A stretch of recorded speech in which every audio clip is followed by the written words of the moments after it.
최경영의 최강 시사.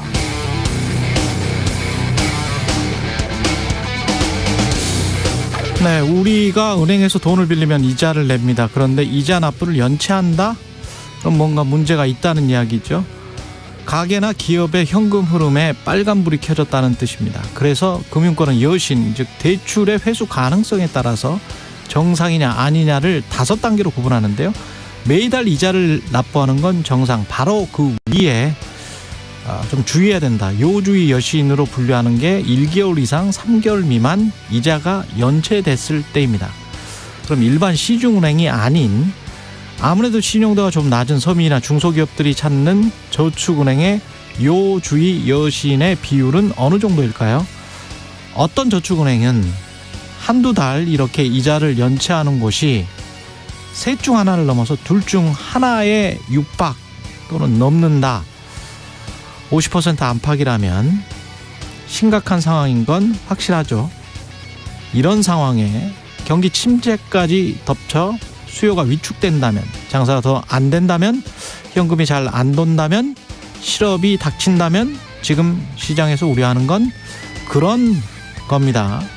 미국 연준이 연말쯤에나 혹시라도 금리 인하를 한다면 한국 경제 바로 좋아질 것처럼 생각하는 무지에서는 벗어나야겠습니다. 정부도 국민들도 마찬가지입니다. 금리 인하를 한다는 건 금리를 인하해야 할 만큼 경기가 안 좋다는 걸 공식적으로 인정한다는 것입니다.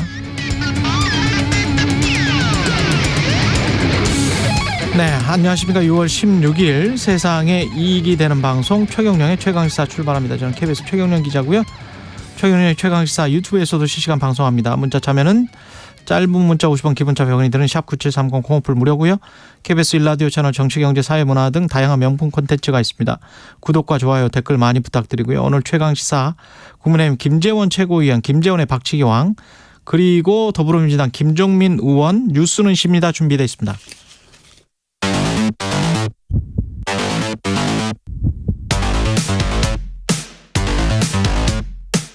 오늘 아침 가장 뜨거운 뉴스 언박싱. 네, 뉴스 언박싱 시작하겠습니다. 민동기 기자, 김민하 평론가 나와 있습니다. 안녕하십니까? 안녕하세요. 네, 뉴스 언박싱 확장판이 있는 날인데요. 오늘 어젠가요? 북한 탄도미사일 발사한 게? 네, 합동참모본부가 밝힌 내용은요. 북한이 어제 오후 7시 27분경부터 37분경까지 순안 일대에서 동해상으로 단거리 탄도미사일 2발을 발사를 했다는 겁니다. 합참은 단거리 탄도미사일 발사는 한반도는 물론이고 국제사회의 평화와 안정을 해치는 중대한 도발 행위라고 강력히 규탄을 했는데요.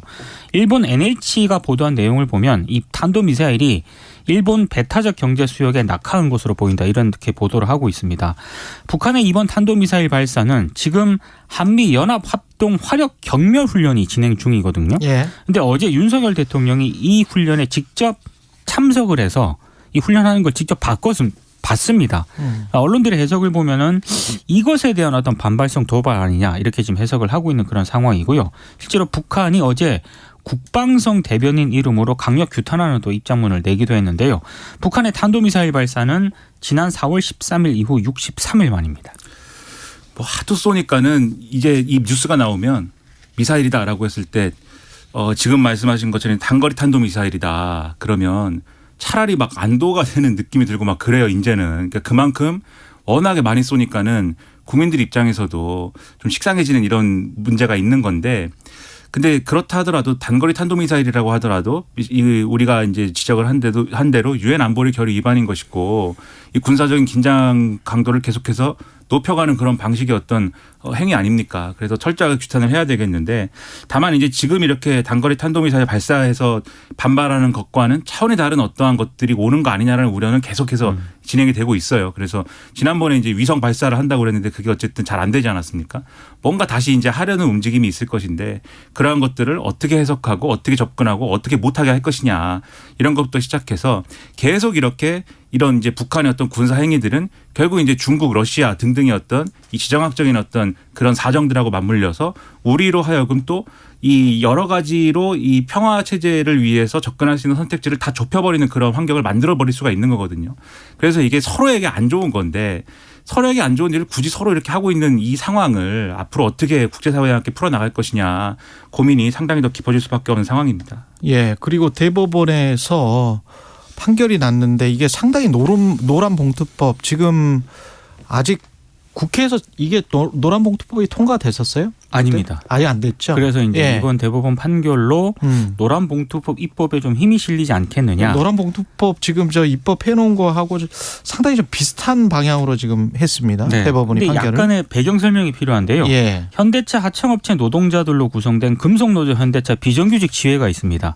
2010년에 정규직 전환을 요구를 하면서 울산 공장 일부 라인을 점거를 했거든요. 근데 현대차가 파업으로 손해의 일부인 20억을 배상하라면서 소송을 냈습니다. 1심과 2심은 이 하청 노동자들의 파업을 정당성이 없는 쟁의행위다. 그래서 노동자들의 손해배상 책임을 인정을 했습니다. 다만 이 사측도 당시에 단체 교섭 요청을 거부를 했기 때문에 이걸 고려해서 배상 책임을 손해액의 50%로 제한을 했거든요. 하지만 제한을 했다 하더라도 사측이 주장한 손해액을 대부분 인정을 해서 청구액 20억을 전액 배상하라고 판결을 내린 겁니다. 근데 대법원은 판결이 좀 달랐습니다. 일단 위법한 쟁의행위를 결정 주도한 주체인 노조하고 개별 조합원 등의 손해배상 책임 범위를 동일하게 보는 것은 불합리하다 이렇게 판단을 한 거고요. 노조에서의 지위라든가 역할 그리고 뭐 쟁의행위 참여 경위라든가 정도 손해 발생에 대한 기여 정도 등을 종합적으로 고려를 해야 된다. 이게 이제 대법원의 판단입니다. 그리고 파업으로 인한 회사의 손해액 산정 방식에도 대법원이 일종의 기준을 제시를 했는데요. 파업 이후 노동자들이 생산량을 만회해서 매출 감소로 이어지지 않았다면 기업의 손해로 포함할 수 없다. 이렇게 판단을 한 겁니다. 매출 감소로 이어지지 않았다면. 네, 그래서 예. 이제 매출 감소를 손해액 산정의 기준으로 대법원이 일종의 제시를 한 셈인데요.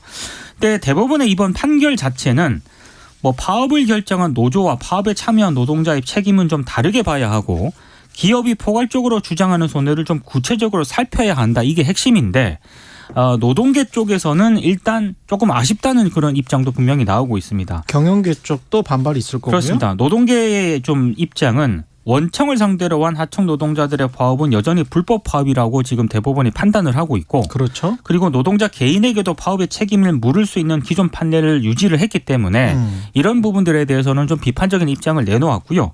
재계 쪽에서는 파업에 따른 피해가 고스란히 사용자에게 넘어온다. 이건 사용자가 떠안을 수밖에 없다라고 좀 비판적인 입장을 냈습니다. 예. 그러니까 이게 이제 이 판결은 지금 쭉 말씀해 주셨듯이 파업을 했는데 그 파업에 대해서 이제 이 불법 파업이다라는 걸 전제로 기업이 이 노조 그리고 조합원들에게 손해배상을 제기할 경우에 기업이 대개는 이제 이거를 뭐 이 노동자들이 그대로 일했으면은 이 정도의 이익이 됐을 텐데 일을 안 했으니까 그 이익이 없어졌다 뭐 이런 논리로 그렇죠.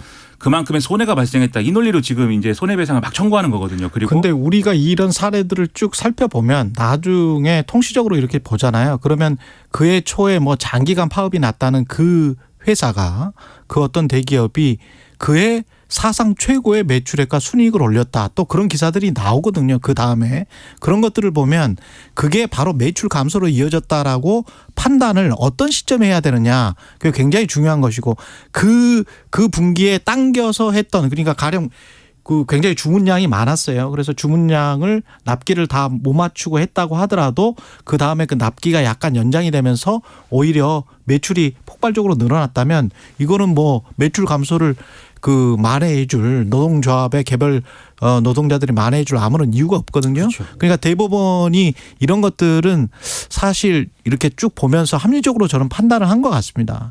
예. 그렇죠. 그러니까 지금 말씀드렸다시피 그냥 기업이 사실상의 이제 뭐랄까 단순한 산수 자의적으로 이른바 뭐 노조들은 이렇게 얘기를 해요. 손배 폭탄이다 뭐 이렇게 얘기하는 그런 어마어마한 액수의 이제 손배 액수를 안기고 그것을 실질적으로 받아낼 수 없는데 그러니까 감당할 수 없는 액수니까요. 노조나 조합원들이 감당할 수 없는 액수를 이제 손배를 하게 만드니까는 받아낼 수가 없죠. 기업이. 받아낼 수가 없는데도 그러한 일을 통해서 사실상 노조를 무력화시키는데 노조 활동을 할 수 없도록 만드는데 이러한 손해배상과 관련된 제도를 악용해 오고 있다. 이 비판이 있었던 거지 않습니까? 예.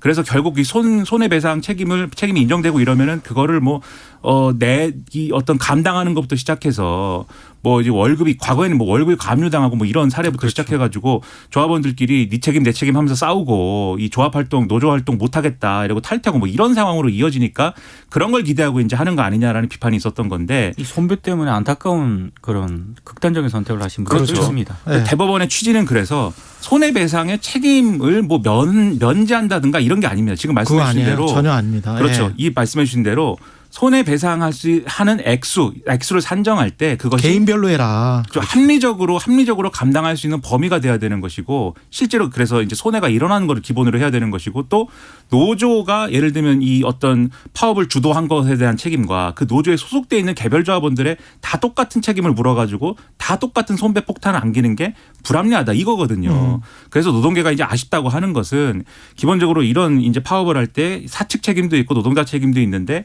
그 노동자 책임에 대해서만 이만큼 부풀려서 이제 손해배상을 하게 만드는 그 조건 자체를 이제 부정할 수는 없는 그런 판결이기 때문에 아쉽다라고 하는 측면이 있지만 근데 사실 법원에서 이제까지 그걸 그대로 받아주지는 않았어요. 그렇죠. 그렇죠. 예. 예, 사측의 주장을 그대로 받아주는 법원은 없습니다. 예. 1심, 2심 가면서 손해액이 깎이고 뭐 그렇습니다. 그래, 예. 그다음에 깎이고 뭐 이런 건데 일단 지금 그 부분에서는 아쉽다고 하는 거지만 지금 앞서 말씀드린 것처럼 노란봉투법의 어떤 그런 근거가 될 수 있다라고 주장하는 것은 노란봉투 처음에 만든 취지가 애초에 그런 이 손배를 악용하는 거를 막자. 이런 취지였던 것이기도 그렇죠. 하고 지금 말씀하신 손해액을 산정하는 기준을 이러저러하게 합리적으로 하자는 내용이 포함되어 있어서 그렇게 얘기를 하는 거거든요.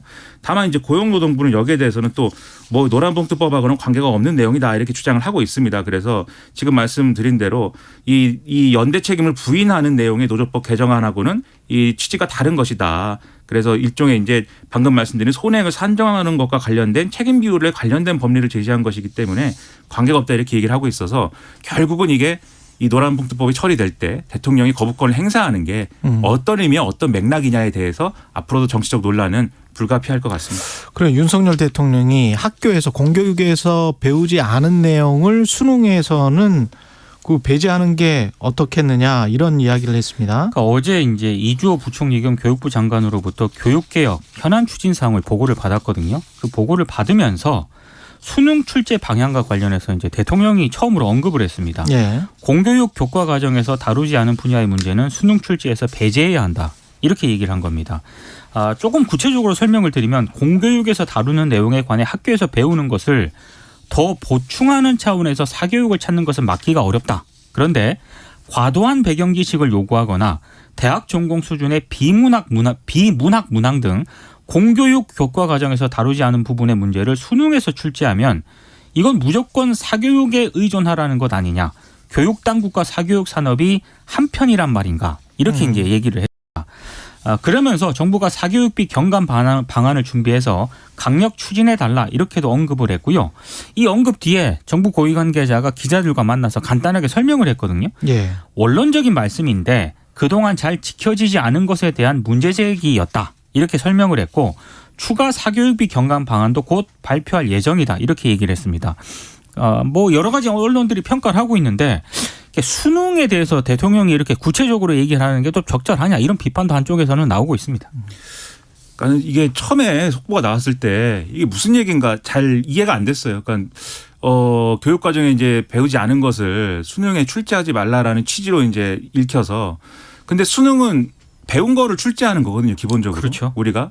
그런데 다만 이제 그거를 이제 문제 내용에 예를 들면 지문이라든가 이런데 배우지 않은 게 포함되는 경우들이 있습니다. 왜냐하면 그것은 그 지문에 등장하는 어떤 이 사례의 지식을 평가하는 문제가 아니라 생전 처음 보는 글자를 읽고 그것을 독해하고 거기에 의거한 논리를 따라가서 추론을 해서 이 결론을 도출할 수 있냐 이걸 테스트하는 문제이기 때문에 그런 취지에서는 예를 들면 지금 말씀드린 독해, 추론 이런 능력은 교과 과정에서 이제 배우도록 돼 있는 거거든요. 그래서 그걸 측정하는 문제인데 다만 이 문제가 이런 형태의 문제들 지금 얘기하는 비문학 지문이라든가 이런 것들이 그런 능력을 측정하는 용도로 이 수용차들에게 받아들여지지 않고 이런 유형의 예를 들면 수학이나 과학 이 지문이 나오는 문제들이 나올 수 있으니까 수학과 과학을 우리가 따로 배워야 돼. 이래가지고 지금 이 비문학 지문과 관련된 사교육의 이 포션이 막 늘어나고 뭐 이런 이 어떤 문제가 있었던 거잖아요. 그래서 그 문제를 해결해라 이런 지시를 한 걸로 보입니다. 다만 이게 그러면 쉬운 문제가 아니게 되는 게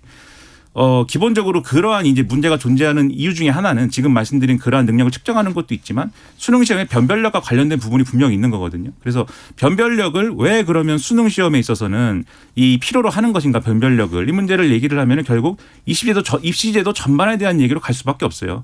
예를 들면 수능이 쉬워야 된다는 거냐 이런 반론이 나올 수 있지 않습니까? 근데 제가 이제 소위 말하는 학교 다닐 때 고등학교 다닐 때는 그때는 언론이 막 이해찬 세대라고 막 그랬습니다. 예. 그때 이해찬 교육부 총리, 이해찬 총리가 이제 교육부 장관하고 뭐 이럴 때 하던 때라서. 근데 제 바로 이래가 이제 수능이 상당히 쉬웠던 해였는데 저만 이제 수능을 본 것 같은 느낌이네요.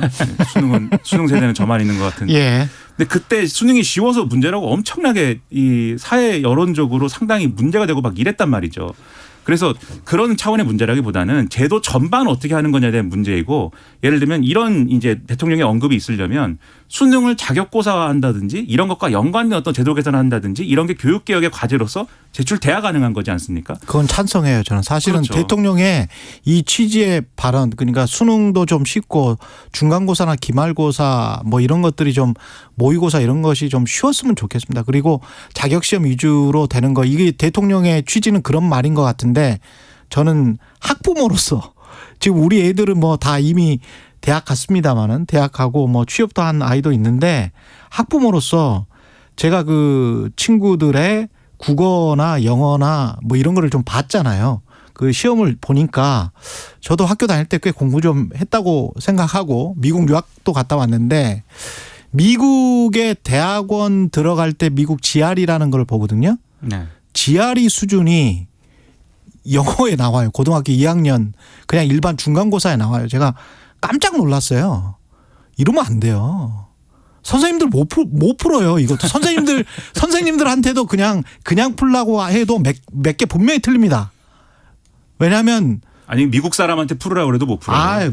못 풀어요. 이렇게 시험 내면 안 됩니다. 진짜. 실제로 그런 유튜브도 있습니다. 예, 이건 진짜 좀 심한 것 같아요. 그래서 아이들을 이거는 이런 방식에 그래서 지금 말씀하신 수능 뭐 자격고사 형태로 미국처럼 아주 쉽게 해버리자. 그다음에 아이들이 좀 애체능 교육도 하고 좀 활발하게 놀 수 있도록 하고 그다음에 대학 가서 공부할 사람은 대학 가서 공부하는 게 저는 맞다고 보는데 교육 현장에 있는 분들은 또 반론이 있을 것이기 때문에. 근데 그 얘기가 저도 예. 그 얘기가 맞다고 보는데. 학부모 입장에서 저는 말씀드리는 거예요. 그런데 예. 제가 얘기하는 거는 지금 수능이 이런 형태인 이유가 있다는 겁니다. 그래서 예. 그 이유가 정당하다는 게 아니라 예. 이렇게 될 수밖에 없었던 과정이라는 거는 입시제도 전반의 문제다. 그렇죠. 그 문제를 말씀드리는 것이고 교육 개혁이라고 하는 것은 그래서 수능 문제의 난이도를 조정하거나 어떤 뭐 교육 과정 이 교과서에 있는 것을 출제하면 해결되는 문제는 아닌 것이다. 그렇죠. 그래서 그 제도 전반에 관한 것들을 교육부가 마련했으면 좋겠다라는 생각이 드는데 대통령이 언급을 할 때 뭐 공교육 강화 방안이라든가 이런 정책적인 부분과 좀 연관을 해서 말씀을 했으면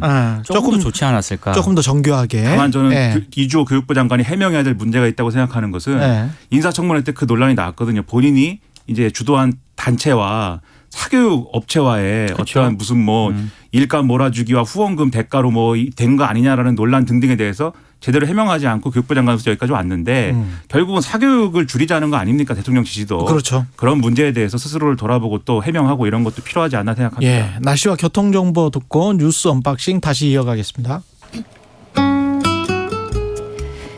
최경영의 최강시사 출근길 날씨 정보입니다. 오늘부터 월요일까지 나흘 정도 기온이 계단식으로 오르면서 매우 더워지겠습니다. 특히 올해 첫 폭염특보의 가능성 있는 곳이 많고요.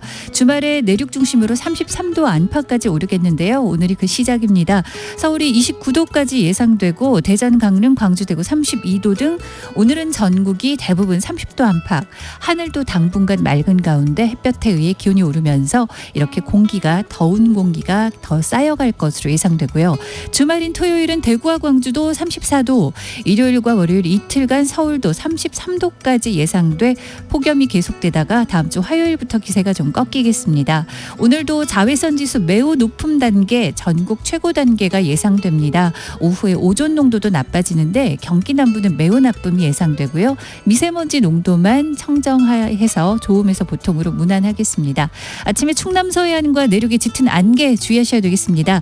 현재 서울 기온은 20.5도입니다. 최경영의 최강시사 출근길 날씨정보 최영우였습니다. 계속해서 이 시각 교통 상황입니다. KBS 교통정보센터의 이승미 씨가 정리해드립니다. 네, 이 시각 교통 상황입니다. 호남고속도로 천안 방향으로 동림에서 차량 여러 대가 부딪힌 사고가 났습니다. 갓길에서 처리 작업을 하고 있는데요. 용복나들목부터 막힙니다. 서울시내 강변북로 구리 방향으로는 월드컵대교로 조금 못 간 곳 2차로에서 사고 났습니다. 뒤로 방화대교부터 정체고요. 이후로는 서강대교에서 동작대교까지 막힙니다. 동부간선도로 성수분기점 방향으로는 중남교에서 용비교까지 고장난 차 여파로 막힙니다. KBS 교통정보센터였습니다. 네, 뉴스 언박싱 민동기 기자 김민아 시사평론가와 함께하고 있습니다. 정님이 뉴스 언박싱 너무 좋아요. 5144님, 43님, 예, 매일매일 확장판 해주세요. 이렇게 말씀하셨네요. 예, 하나고 학폭위의 다른 사례들을 보니까 이동관 특보의 아들만 피해 간 거 아니냐 이런 비판이 나올 수밖에 없겠네요. 네. 네. 하나구에서 장난감 총으로 위협하거나 뒤통수를 때렸다는 이유로 학폭위가 열렸던 것으로 확인이 됐습니다. 장난감 총으로 위협한 것도 학폭위가 열렸다. 뒤통수를 때린 것도 학폭위가 열렸거든요. 뒤통수 때린 거는 때린 거니까. 근데 근데 여기는 이제 수십 차례 때렸다는 거잖아요. 그러니까 이동관 특보 그렇죠. 아들 같은 경우에는 네. 머리를 책상에 300번 부딪히게 했다는 피해자 진술이 있었는데도 불구하고 300번 학폭위를 열지 않고 사건을 종결했거든요. 이동관 측에서는 이건 뭐 과장됐다 이런 이야기 그렇게 이제 반박을 하고 있는 그런 상황인데 예. 일부 언론이 장경태 민주당 의원실을 통해서 2012학년도 그때 당시 학교 폭력 현황 자료를 입수를 했거든요. 예. 이 자료를 보면 2012년 이후 현재까지 하나구에서 모두 14건의 학폭위 심의가 이루어졌다고 합니다. 이 중 이동관 특보 아들의 폭행으로 인한 피해 진술이 나온 2012년 진행된 심의는 모두 2건이었는데 2012년 11월에 장난감 총 등으로 위협적인 태도를 취한 사건이 있었고요. 그리고 신체가 작다고 놀리니까 주먹으로 뒤통수를 때린 사건 이게 이제 있었습니다. 모두 학폭위 심의가 진행이 됐고 두 사건 모두 조치 없음으로 처리가 됐습니다.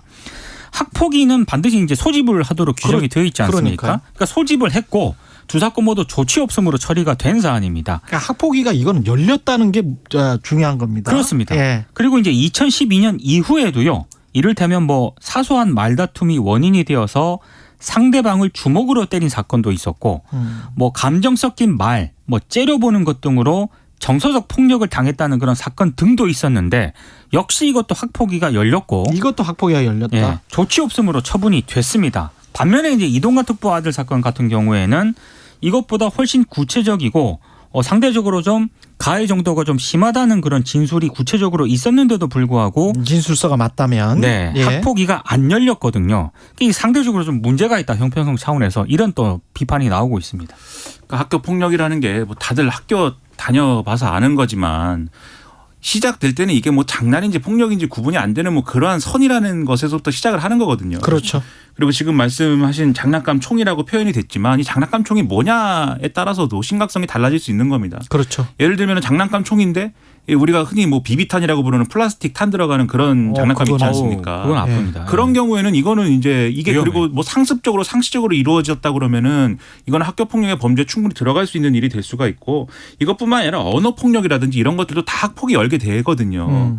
그런 것에 비추어 봤을 때 지금 이제 언론에 보도도 됐고 그다음에 국회에서도 논란이 됐던 이동관 특보 아들과 관련된 학교 폭력 사실이라고 하는 그 진술서에 나오는 그러한 행위들은 그게 이미 당시에 이제 있었다고 하면은 학교 폭력과 관련된 이 학폭위라든지 이런 것들을 열지 않으면 안 되는 사안이었던 건데 안 열렸습니다. 그리고 이동관 특보는 계속 말씀드리다시피 이 문제를 인지한 이후에 이사장한테 전화를 해서 하나금융 회장인 이사장한테 전화를 해서 상황을 알아보려고 했다 이 얘기를 하고 있는 것이고 그리고 학폭위 대신 학교 선도위가 열렸고 거기서 이제 처분한 대로 전학을 한 것이다라고 얘기를 했지만 전학 사유는 영어 부적응이고 선도위는 열지도 않았다라는 게 하나고의 주장입니다. 그리고 이사장이 교사에게 담임 교사에게 뭐 처벌이 능사냐 이 말을 했다는 것도 사실이잖아요. 그렇죠. 그리고 이사장이 그것도 인정을 한 것이고. 네. 그렇습니다. 그래서 이걸 다 종합을 하면 뉴스를 맨날 보는 사람 입장에서는 그림이 그려진다 이런 표현 안 좋아하지만 대략 이런 거 아니겠는가 싶은 거거든요. 예.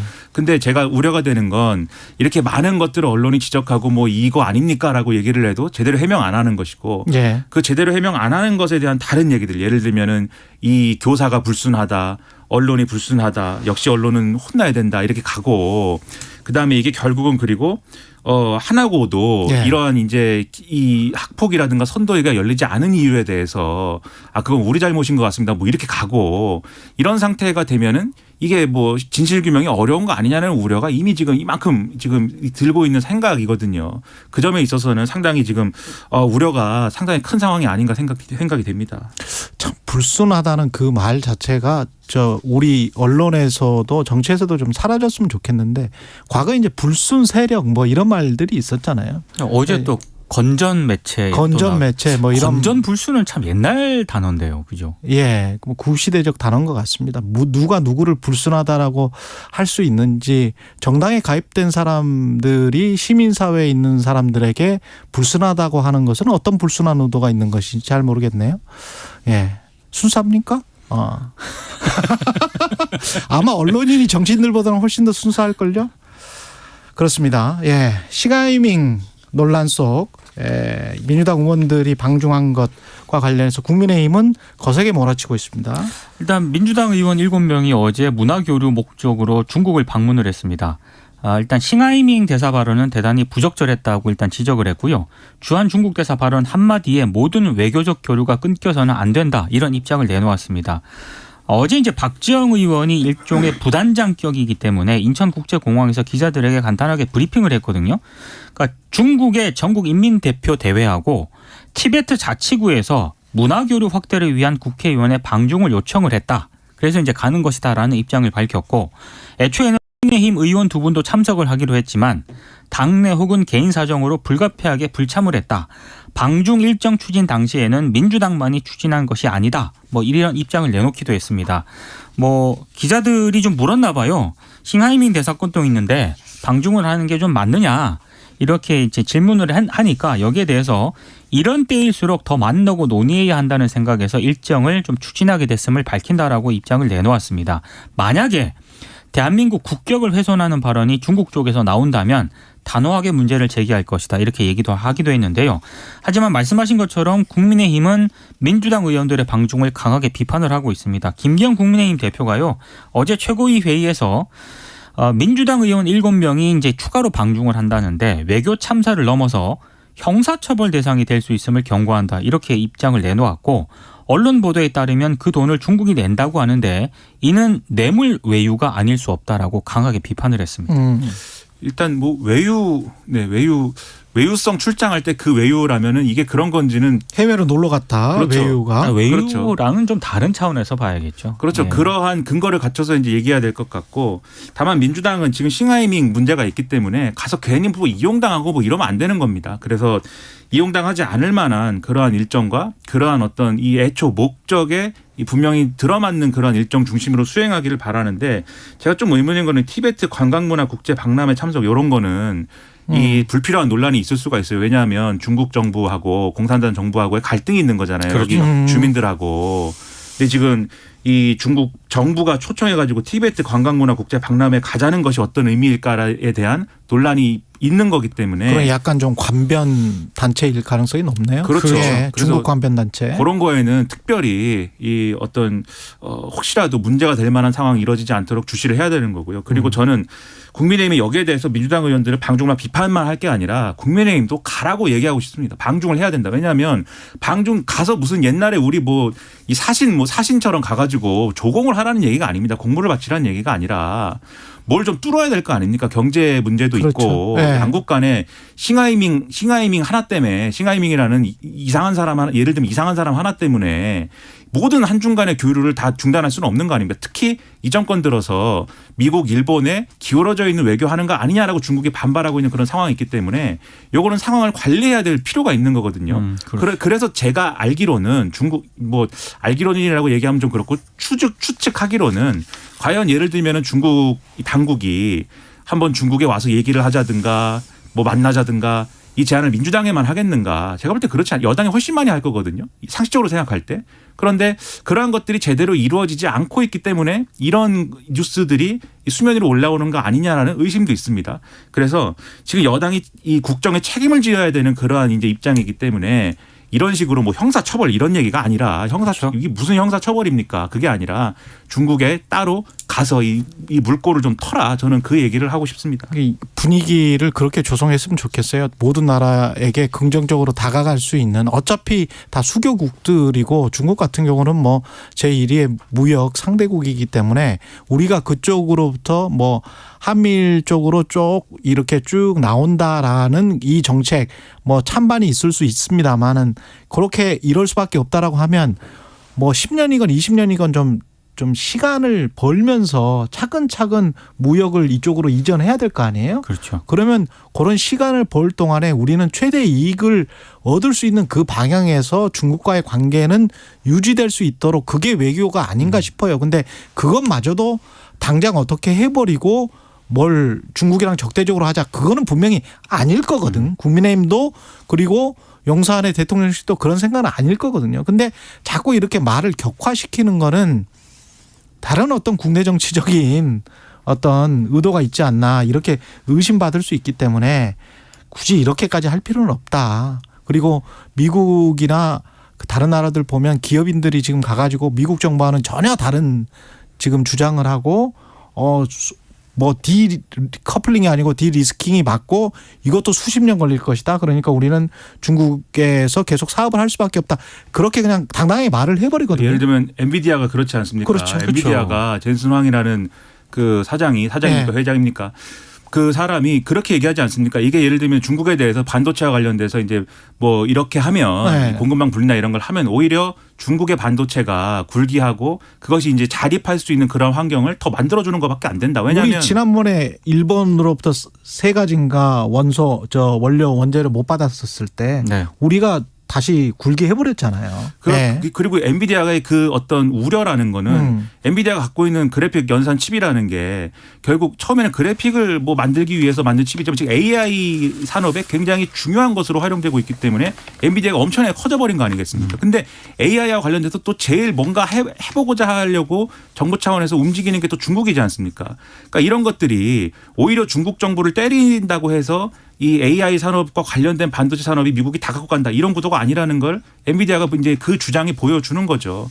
그와 마찬가지 연장선에서 우리 정부도 그렇고 우리 이제 여당도 그렇고 정치적인 문제, 외교안보 문제와는 별개로 그런 부분에 있어서는 우리가 할 수 있는 역할을 또 해야 되는 거 아니겠습니까? 예. 그리고 특히 경제계에 어떤 위축 효과 같은 거를 줄 수가 있어요. 쓸데없이 뭐 중국이랑 뭐 뭔가 사업을 확대하면 안 되는 건가? 그러면서 눈치 보면서 몰래 갔다 오고 뭐 이러는 일들이 있을 수가 있거든요. 그리고 실제로 그런 분위기가 지금 있어요. 그거를 정부가 굳이 구태여 그렇게 만들 필요가 없습니다. 미국과 예. 중국은 싸우지만 예. 또 서로 왔다 갔다 하잖아요. 아니 블링컨 또 간다고 하잖아요. 예, 그리고 예. 미국 기업인도 중국 간다 그러거든요. 그렇죠. 그리고 일본하고 또 그 북한도 서로 싸우지만 예. 지금 뭐 기시다가 뭐 김정은 위원장하고 그렇지. 뭐 정상회담을 추진한다는 그런 얘기도 나오거든요. 예. 외교란 게 그런 겁니다. 예, 안정민님 야당이라도 위기를 기회로 만들려는 노력을 해야 합니다. 이렇게 말씀하셨고 천년님은 외교적 결례했던 싱하이밍 대사 발언에 대한 사과는 받고 가야죠. 이런 말씀하셨습니다. 민주당 혁신위원장에 김은경 교수를 임명했습니다. 한국외대 법학전문대학원 교수를 이제 선임을 했는데요. 예. 금융감독원 분쟁조정위원 등으로 이제 활동을 했고요. 2020년 문재인 정부에서 여성 최초 금감원 부원장으로 임명이 됐고 지난 3월까지 임기를 채웠습니다. 그리고 이 김 교수가 2015년 문재인 당시 대표가 이끌었던 새정치민주연합 당무감사위원으로 활동을 한 적도 있습니다. 일단 뭐 민주당이 현미경 검증을 거쳤다라고 하거든요. SNS 다 뒤졌다라고 하고요. 재산 형성 과정까지 좀 일단 들여다봤다라고 합니다. 그러니까 뭐 큰 문제는 없다는 게 민주당의 판단이고 김은경 교수가 이런 얘기를 했습니다. 이재명 대표와는 만나본 적도 없고 국회의원 중에 아는 사람도 없다. 누가 친명인지 비명인지 관심도 없다. 그러니까 자신이 무게파라는 점을 강조를 했고 다만 입장을 내놓았는데 김남국 의원의 돈봉투 그 가상자산 논란에 대해서는 굉장히 좀 부적절하다라고 강도 높게 비판을 했고 다만 윤관석 이성만 의원 체포동의안 부결이 있지 않습니까? 국민 눈높이에 맞지는 않지만 불체포 특권이 헌법상의 권리인 것은 맞다. 그리고 돈봉투 사건이 검찰에 의해 만들어졌을 수도 있겠다는 생각이 든다. 자료를 보고 판단을 하겠다. 이런 입장을 내놓았습니다. 지금 이제 이런 발언들을 보면 예를 들면 공천관리위원장이나 윤리위원장이나 뭐 그런 인사라고 하면은 그럴 수 있다라는 생각이 드는데 혁신위원장이라고 하는 자리는 제가 볼 때는 그 이상의 어떤 정치적 감각이나 나름대로의 어떤 정치적 로드맵을 갖고서는 접근해야 되는 그러한 직책이 아닌가라는 생각이 들거든요. 근데 김은경 교수의 과거 이력을 봐도 그렇고 지금 발언의 어떤 그런 문제를 봐도 그렇고 그런 것들은 아직 정치 철학이 뭔지 뭐 앞으로의 이제 시각이 뭔지는 아직 대다수 국민들도 그렇고 우리도 모르는 것 같아요. 그렇죠. 그래서 앞으로 그거를 뭐 보여주면서 그것을 확인해 나갔으면 좋겠고 혁신의 가장 큰 중요한 어떤 목적은 국민들로부터 신뢰를 다시 얻고 그다음에 민주당이 정말 수권 정당으로 거듭나는 것이다. 그 점임을 잊지 말았으면 하는 그런 말씀드립니다. 요것만 짧게 전해주세요. 한 20초밖에 안 남았는데 서울국제도서전에 왜 보이콧 움직임이 벌어지고 있습니까? 그러니까 개막식에서요. 예. 그 오정희 소설가가 홍보대사로 위촉이 됐었는데 오정희 소설가. 이 오정희 소설가 같은 경우에는 박근혜 정부 때 이른바 블랙리스트 있지 않습니까? 여기에 개입했다는 그런 의혹을 받고 있는 인물입니다. 블랙리스트를 만들었던 당사자는 부인을 했는데 예. 그래서 이제 일부 기자회견했는데 경호처 요원들에 의해서 좀 이제 강제로 이제 쫓겨나는 그런 일이. 안 그래도 출판계가 힘든데 논란 만들지 말았으면 좋겠습니다. 이게 뭡니까? 예, 민동기 기자 김민하 평론가였습니다. 고맙습니다. 고맙습니다.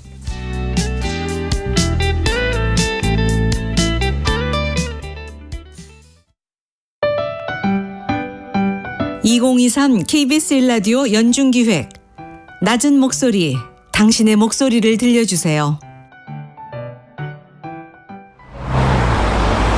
잠시만 기다려 주십시오. 초등학교 방향횡단보도에 녹색불이 켜졌습니다. 건너가도 좋습니다. 자, 건너가자. 안녕하세요. 교통안전지킴이 김용태입니다. 83세. 제가 이제 또 군 제대하고 모범 운전자만 40년 했거든요. 그러니까 이제 모범 운전자를 했기 때문에 그 쉽게 선배들이요. 기분이 좀 상쾌하죠. 애들 안전하게 등교시키고 보람이 있지 이제 그게. 비 올 때는 좀 약간 힘들죠. 우비를 입고 해도. 나흘 더울 때는 괜찮은데 이제 추울 때가 좀 문제죠. 교통안전지킴이는 비가 오나 눈이 오나 항상 아이들의 안전을 위해서 근무하고 있습니다. 그 신호 바뀌려 할 때 뛰어가는 거 위험하죠. 그때는 이제 호루라기 잡고 제지해야 운전자들이 조심해야 되는데 운전자들이 또 무대포로 건너갈 때가 있어요. 차가 진행을 한다고요.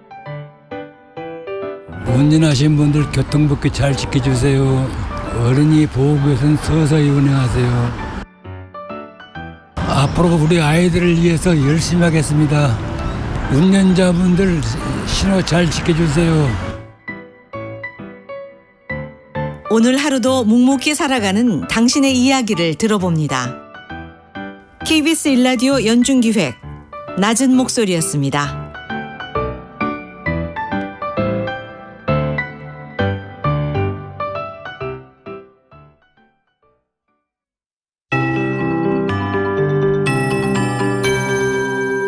KBS 58분 날씨.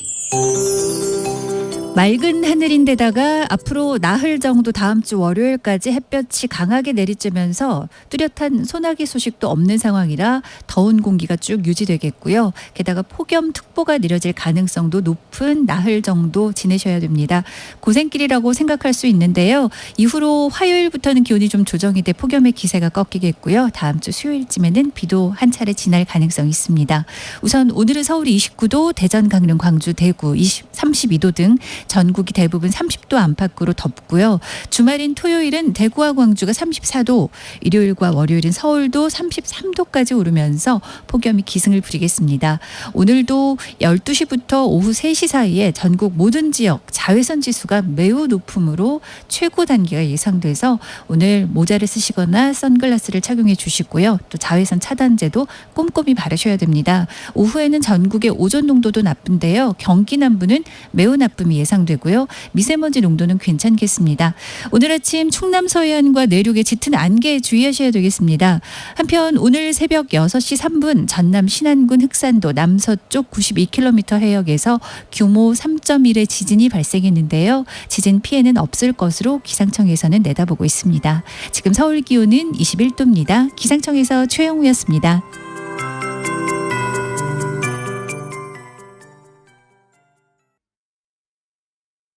정성을 다하는 국민의 방송 KBS가 8시를 알려드립니다. AM 711kHz, FM 97.3MHz, KBS 1라디오입니다. HLKA.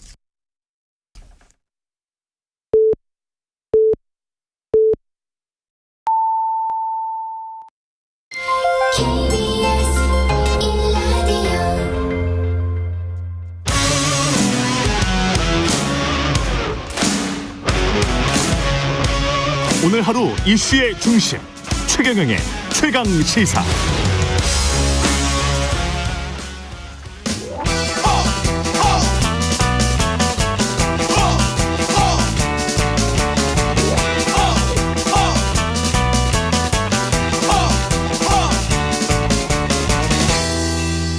네. 진짜 오랜만에 뵙습니다. 최강시사 정치펀치의 고정 패밀리셨는데 국민의힘 최고위원 김재원 최고위원 앞으로 매주 금요일 이 시간에 박치기왕 김재원으로 다시 고정전사로 출연하십니다. 박치기왕 김재원. 예. 김일 선수가 갑자기 생각이 나고 예. 자꾸 하셨지만 예. 네. 정말 인기가 좋으셨는데 우리 이제 우리 마을에 전기가 들어오고 그 시골 산골 짝에 전기가 들어오고 나서 마을에 텔레비전을 구입한 집이 있었어요. 그 우리 온 동네 사람들이 그 집으로 몰려가서 TV를 보는데 그때 최고 인기가 이제 프로레슬링 이노키 안토니오 이노키가 와서 반칙을 일삼다가 결국은 이노키가 주로 당수했었던 것 같고 그죠? 예, 가라데의 뭐 가라데 그래가지고 그 김일 선수를 링 밖으로 쫓아내면 완전 집어 던지잖아요. 그리고 나가서는 이 심판이 제대로 심판이 안 되니까 막 그 몸속에 갖고 있던 그래서 뭐 칼 흉기 같은 걸로 막 주로 이제 그 뭐 금속 이렇게 끼워가지고 막 치면. 근데 진짜 그 피가 그때 피가 진짜였을까요? 그럼 그거까지 가짜로 할 수 있겠어요. 관중들이 그만큼 있는데 그 피가 막 얼굴을 덮고 이럴 때 이제 분연이 일어나서 박치기로. 그렇죠, 박치기로 그냥 끝내고 링에 올라서 만세를 부르고. 그랬었습니다. 그 챔피언 벨트를 꼭 김일 선수가 찼죠. 그 많은 함의가 있네요. 김재원 최고위원이 이제 링 밖으로 쫓겨났지만 다시 들어와서 박치기로 분연히 일어서겠다. 지금 그런 말씀이신 거 아니에요? 아니 근데 잘 모르실 모양인데 제가 징계가 10개월 한 20일밖에 안 남았어요. 10개월 20일밖에 안 남았다. 링 밖에 있는 10개월 20일 동안 박치기를 열심히 해보겠다는 그런 말씀이십니다. 이번에 지금 가장 크게 박치기 할 사안은 뭘까요? 지금 어떤 그 여러 가지 이야기가 있을 것 같은데 지금 최근의 뉴스는 김재원 의원 성함으로 이재명 민주당 대표의 신체 정보가 중국 측에 수집됐을 가능성이 있다. 이런 말씀을 하셨었나요? 그렇죠. 우리가 이제 중국에 가보면 14억 5천만 인구의 전 그 인구를 모두 안면 인식 기술로 하죠. 완전히 다 지금 잡혀 있어서 공무원들한테 시진핑 그 국가주석이 월요일부터 금요일까지 술 마시지 마라 이렇게 해놓고 한 번씩 검색을 해본대요. 그러면 이 사람은 동선이 쫙 들어가기 때문에 꼼짝없이 그 걸린다면서 중국에서 온 제 오랜 지인이 있는데 그분은 이제 조선족 출신이지만 공산당의 아주 중요한 직책이 있었던 분이거든요. 그분이 그 얘기를 하시더라고요. 근데 이 대한민국 의전 서열 뭐 8위쯤 될 겁니다. 야당 대표가. 예. 야당 대표가 거기다가 직전에 대통령 후보였고 또 앞으로도 잠재적으로 가능성이 있는 분인데 중국 정부가 이런 분을 관저로 초청해서 수많은 그 생리적 자료를 남겼는데 그것을 그냥 넘어가지는 않는다고 보죠. 저는 중국에 좀 오래 교류도 하고 중국에 많은 또 공부도 하고 했었는데요. 그래서 중국이란 사회를 조금 더 밀접하게 생각을 해야죠. 네. 근데 이제 뭐 그렇게 무섭게만 생각을 하면은 뭐 바이든도 다 만났었고 뭐 박근혜 전 대통령도 만났었고 안 만난 사람은 그리고 뭐 안 만날 수는 없는 거 아닙니까? 그래서 대통령들은 외국에 가면 그런 방안을 다 강구를 해서 경호를 하죠. 그러니까 예를 들어 휴지 하나도 다 수거해 오죠 우리가. 물론 뭐 아니 뭐 인체 인식이나 뭐 이런 것들은 얼굴이나 뭐 이런 건 어쩔 수가 없는 거예요. 맨날 사실은 TV에 나오는 사람들인데. 그거는 그러니까 저 사람이 누구다 하는 아이덴티파이 하는 이런 그렇죠. 안면인식. 누군지 확인하는 그거야 어쩔 수 없는 것인데 내 신체 정보가 나가면요. 내가 무슨 약을 먹고 있는지 내 신체에 어떤 문제가 있는 것인지 또는 조급함을 느낀다든지 뭐 이런 것이 전부 다 파악을 할 수 있기 때문에 예컨대 뭐 2차 대전, 2차 세계대전 당시에 세계대전이 끝나갈 무렵에 뭐 주로 3국 정상들이 몇 번이나 회담을 했거든요. 미국의 루즈벨트 대통령, 그다음에 영국의 뭐 수상, 스탈린, 그리고 스탈린, 그죠? 그랬을 때 그 당시 소련에서 미국 루스벨트 대통령 건강 상태를 몰래 알아내서 이분이 오래 앉아서 많이 아프셨으니까 그분이. 오래 앉아서 계실 수가 없다. 그렇죠. 그래서 일부러 회담을 질질 끈다든가 또는 더 나가서 장광설을 스탈린이 일부러 했다고 그러더라고요. 짜증스럽게 만든다든가. 그래서 에이 그냥 빨리 성명이 납시다 이러다. 한 40분 막 한 이야기하고 그다음에 뭐 회담 시작하고 뭐 이렇게 했다는 이야기는 저도 들었습니다. 그래서 그게 국가 지도자가 될 분들의 신체 정보는 굉장히 중요한 거예요. 그런 차원의 말씀이셨다. 그 오염수도 있고 지금 뭐 이슈가 여러 가지가 있는데 오염수 방류와 관련해서는 어제 MBC 보도를 보니까 한국인은 84%는 반대하고 일본인은 60%는 찬성하고 뭐 이런 보도가 나왔더라고요.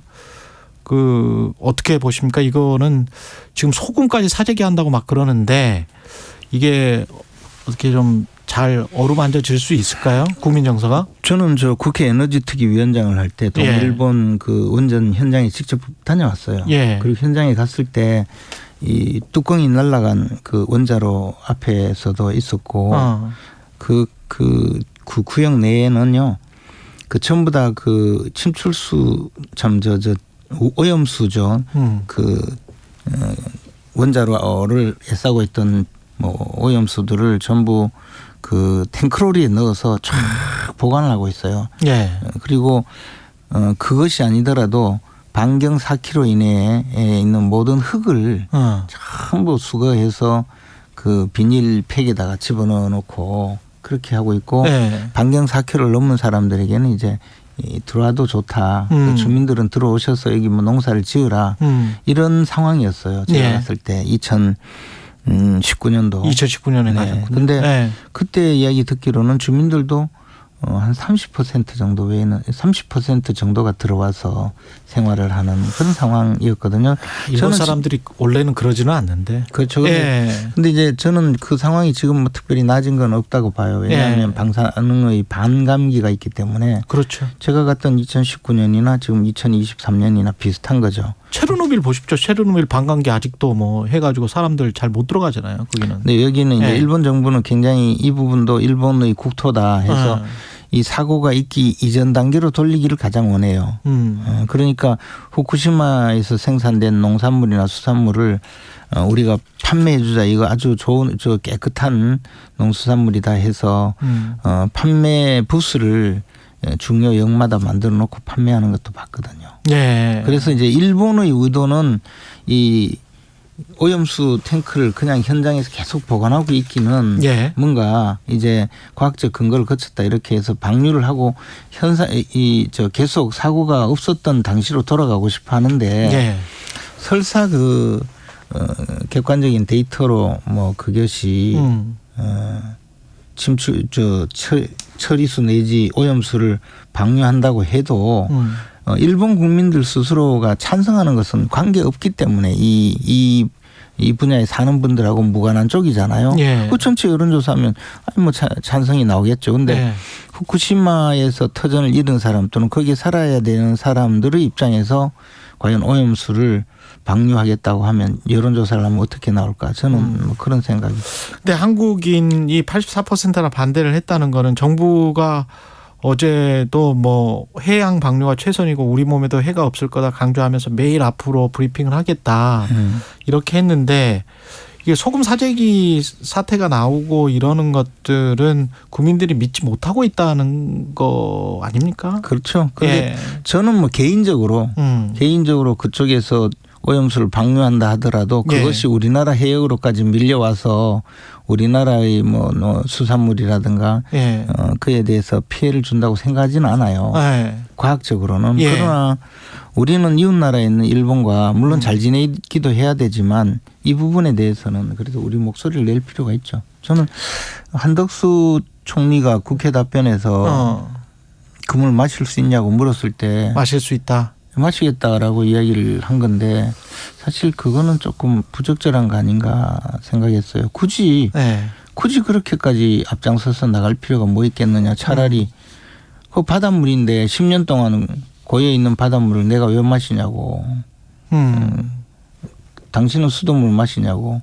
그렇지. 그렇게 좀 세게 오히려 그 질문 자체가 아주 우문인데 우문을 그런 식으로 좀 했었으면 더 좋았지 않을까. 이 정부가 마치 너무 끌려 들어간다는 인상을 너무 일본을 대변한 듯한 그런 모습을 보일 필요는 없지 않습니까? 그러니까 우리 입장에서 계속 이야기를 하면 되는 것이죠. 저는 그래서 그 답변 자체는 조금 너무 감정적이었.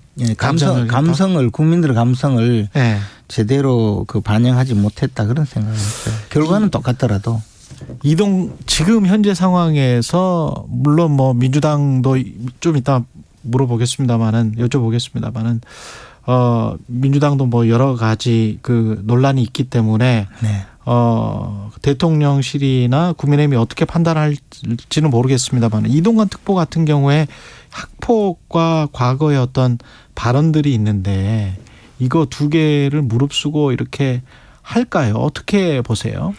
저는 사실 방송통신위원장으로서 이동관 특보가 뭐 잘 할 수 있는 사람이라고 생각합니다. 그리고 그분 학폭 논란도 물론 학폭이 사실이라면 좀 굉장히 좀 요즘 분위기에 맞진 않지만 피해자 중에 뭐 한 사람 정도는 아예 나는 피해자가 아니다 이렇게 주장하고 나섰잖아요. 그러면 지금까지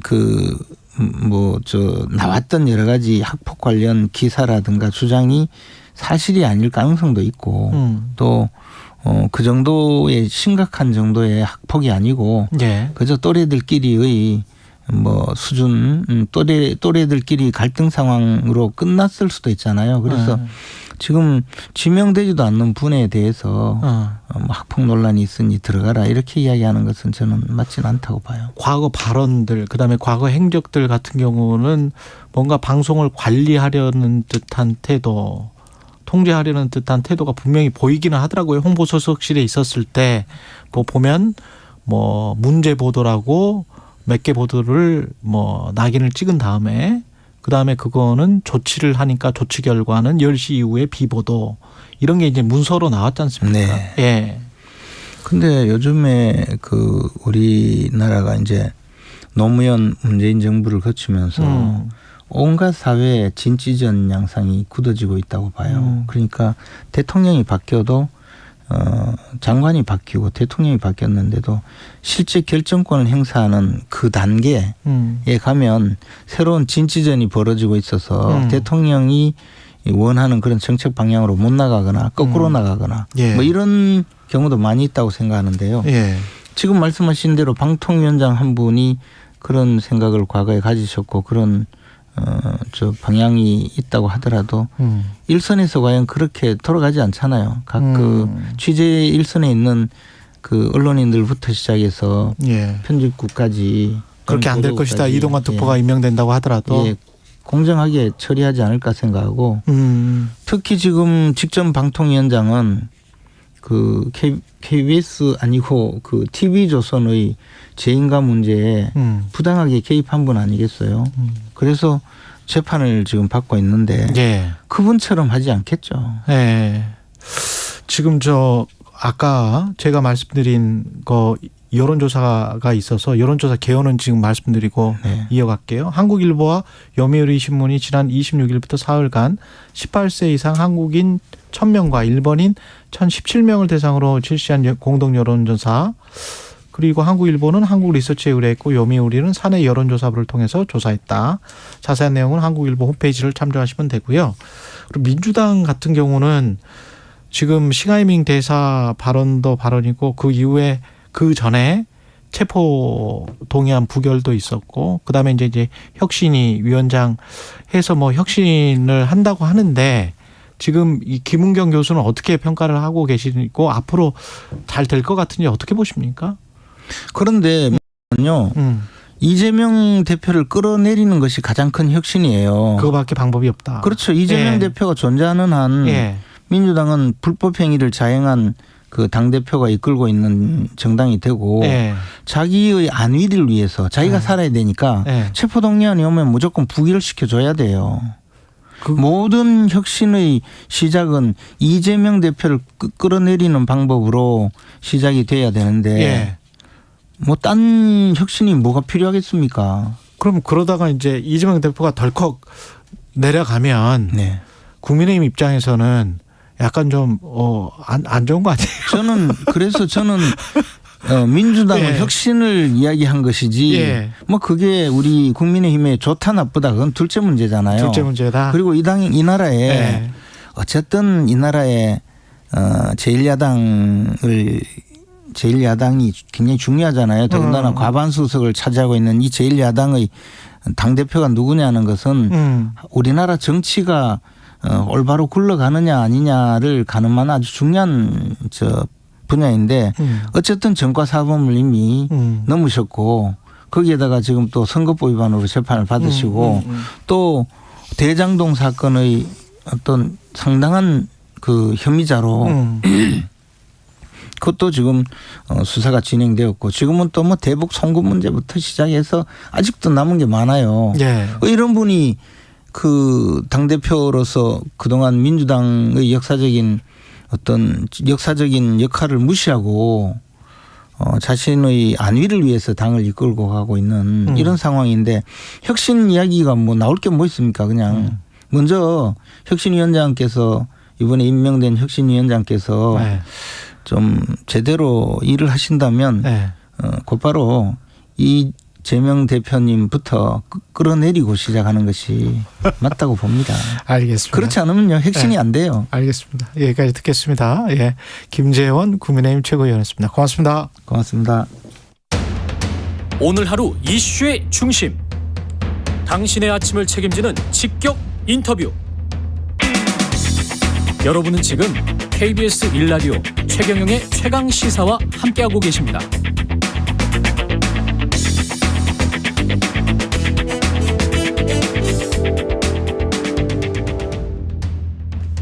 네, 민주당이 혁신위를 이끌 책임자로 김은경 한국외국어대학교 교수를 선임했는데요. 관련해서 더불어민주당 김종민 의원과 자세한 이야기 나눠보겠습니다. 안녕하세요. 예, 안녕하세요.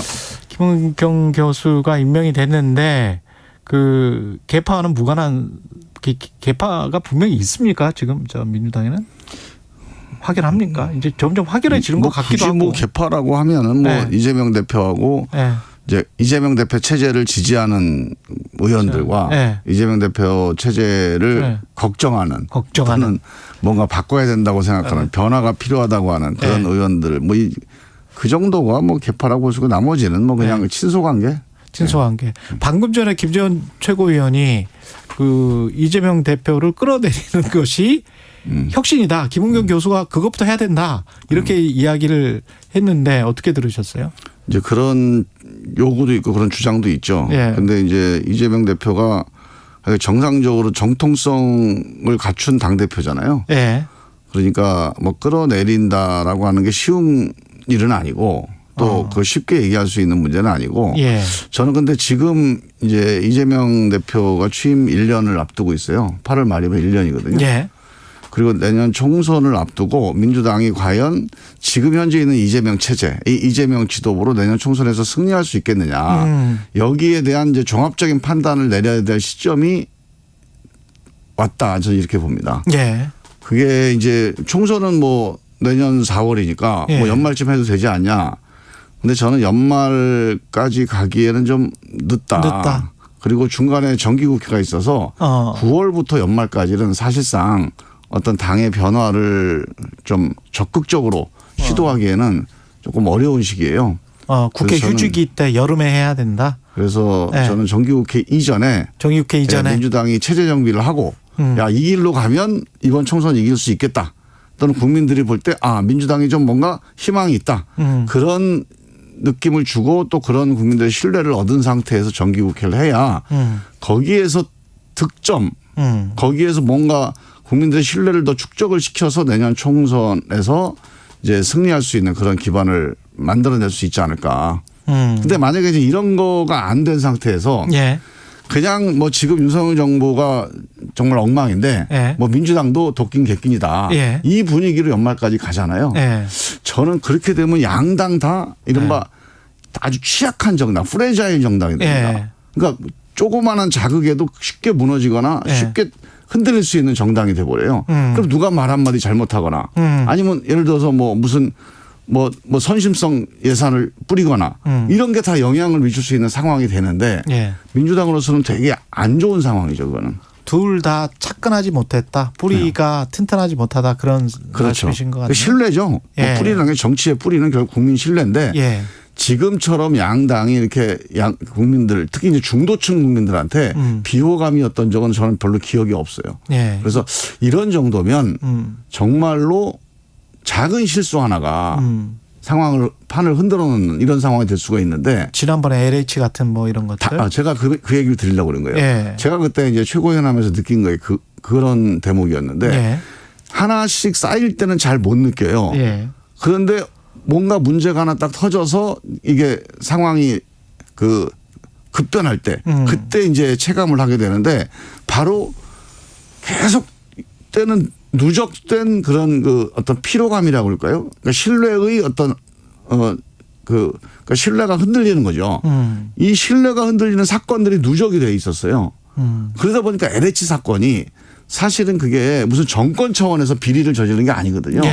그러니까 실무자들의 일단 뭐 간섭적인 비리였는데 그거 하나로 여당 전체가 흔들려 버리게 되고 여당에 대한 신뢰가 완전히 뒤집어지게 되는 부동산 정책에 있어서 누적된 어떤 문제점, 불만 그리고 또 이제 검찰 개혁에 있어서 누적된 불만 이런 것들이 그런 작은 사건 하나로 인해서 당이 또는 선거 승패가 완전히 크게 흔들리는 상황 이렇게 갈 수도 있어서 저는 그런 정당이 되지 않아야 된다. 그러려면 혁신은 뭘 해야 됩니까? 일단 제일 1번이 기득권 방탄 정당이라고 하는 민주당에 대한 비판 이걸 떨궈내야 돼요. 민주당이 기득권 방탄 정당 뭔가를 지키려고 방탄을 하고 있다. 그래서 심지어는 뭐 돈봉투라든가 코인이라든가 이런 사태가 벌어졌을 때 그런 일이 벌어질 수 있죠. 그럴 때 단호하게 이거 개인적으로 이런 일이 있을 수는 있지만 단호하게 징계하고 민주당은 이런 문제에 대해서 영향을 받거나 아니면 흔들리지 않는 정당이다라는 걸 단호하게 보여줬어야 되는데 그런 점이 미적하면서 뭔가 당 전체가 저기에 대해서 뭔가 감싸는구나 또는 저게 당 내에서 맨날 자기들끼리는 저러고 사는구나 이런 식의 이미지를 주면서 상당히 이제 이 기득권 방탄 정당에 대한 국민들의 어떤 불신 이런 것들이 쌓여져 있고 그다음에 이제 비민주적인 팬덤 정당이다. 이런 이미지가 또 커졌어요. 예전에 국민의힘, 뭐 미래통합당, 한나라당 그쪽이 무슨 일베라든가 아니면 태극기 부대라든가 그래서 그쪽이 그런 정당이었다. 예, 지난번 총선이 황교안 대표 때 예. 이미지가 그런 거 아닙니까? 예. 저기 태극기 정당이다. 사실은 총선 때 황교안 나경원 체제가 총선에서 심판받았던 상당히 중요한 이유 중에 하나가 사실 민주당이 뭘 잘해서 보다는 태극기 정당이다라고 하는 이미지가 엄청 컸거든요. 2020년. 네. 예. 그래서 저기 신뢰할 수 없다. 지금도 민주당이 비민주적인 팬덤 정당이다. 팬덤이 좌우하는 정당이다. 팬클럽이 뭐 있을 수 있죠, 정치인한테. 근데 팬클럽이 정치를 좌우하거나 그 정치인을 좌우하게 되면 그거는 국민들이 거기에 신뢰를 안 합니다. 그러면 뭐 어떻게 해야 돼요? 추석 전에 뭘 해야 됩니까? 그래서 저는 이제 8월 말이 중요한 시기라고 보는데요. 예. 8월 말이 이제 이재명 체제가 1년 되는 시점이에요. 그럼 1년 정도 했으면 이제 임기의 절반을 한 거거든요. 예. 절반을 했으면 민주당이 갖고 있던 문제가 있으니까 이재명 대표가 대선 끝나고 무리하게 당대표에 도전한 거 아닙니까? 그래서 실제로 내 사법 리스크를 보호하기 위해서 당대표 하겠다 이렇게 안 했어요. 그랬으면 사람들이 안 찍어줬겠죠, 잘. 민주당을 위해서. 혁신하겠다고 해서 한 건데 예. 자, 민주당을 혁신하는데 예를 들어서 이런 도덕성, 기득권, 방탄 이런 문제에서 얼마나 혁신이 되냐. 오히려 저는 좀 더 악화됐다고 봅니다. 그다음에 그전에 뭐 대깨문이다 해서 이 팬덤 정치를 계속 비판했는데 지금 우리 팬덤 정치가 민주당에서 오히려 국민의힘은 이 팬덤 정치를 벗어나려고 노력을 하는 것 같은데 민주당은 그 점에서 별로 안 보이는 거예요. 그래서 결과적으로는 중간평가를 받아라? 그래서 지금 1년을 평가해서 예. 이 이재명 체제, 이재명 지도부로 내년 총선까지 가면 이길 수 있느냐. 여기에 대한 우리 확신, 이 판단, 이 토론을 한번 해봐야 됩니다. 지금 한 2달 남았는데. 토론이에요? 아니면 뭐 당원들의 투표예요? 아니면 여론조사예요? 뭡니까? 아니 저는 일단 얘기를 해야죠. 이야기는 일단 하자. 그럼요. 예. 민주주의라는 게 토론이 결정하는 게 예. 투표는 그냥 형식적인 행위입니다. 마지막에. 예. 이 토론을 통해서 민심의 판단 혹은 다양한 주장 이런 것들이 분출되고 이런 것들이 나오면서 과연 그러면 어디로 가야 되는지 방향이 정해질 거라고요. 그 방향이 정해지면 토론 안 해도 투표 안 해도 되죠. 근데 방향이 좀 뭐 이게 어느 쪽인지 모르겠다. 좀 갈린다. 그럼 뭐 어떤 방식이든지 뭐 의원들의 판단이든 당원들의 판단이든 대의원의 판단이든 국민들의 판단이든 이런 여러 가지 판단을 묻는 절차를 밟을 수 있겠죠. 3927님이 이재명 대표가 이 문자가 많이 오네요. 사퇴 선언이나 불출마 선언 정도 한다면 혁신의 동력이 생기는데 도움이 된다고 보세요. 이렇게 말씀하셨네요. 저는 그거는 이제 지금부터 한 2달 남았거든요. 네. 8월 말까지. 이 과정에서 좀 진짜 심도 있는 토론을 한번 해봐야 됩니다. 지난 1년과 나머지 총선까지 1년을 전망해 보면서 지금 이 이재명 체제가 근본적으로 바뀔 수 있는지 또 바뀔 의지가 있는지. 그래서 이재명 대표가 지난 1년 동안 실질적으로 내가 개혁을 하고 혁신을 하려고 했는데 잘 안 됐다. 그 이유는 뭐고 이거는 이렇게 고치겠다. 라고 해서 맞아. 저렇게 가면 이재명 지도부라고 하더라도 총선 갈 수 있겠다. 그런 신뢰를 심어주면 그냥 가도 돼요. 이런 것들이 혁신위에서 나올 수가 있습니까? 지금 하시면 당연히 나와야죠. 당연히 나와야 된다. 이게 국민들이 이런 방안들이 국민들이 이걸 다 지금 기다리고 있거나 이걸 궁금해하고 있어요. 민주당이 어떤 결정을 내리는지. 근데 이 문제에 대해서 그냥 넘어간다. 그러면 그 혁신위가 별로 그렇게 의미가 없겠죠.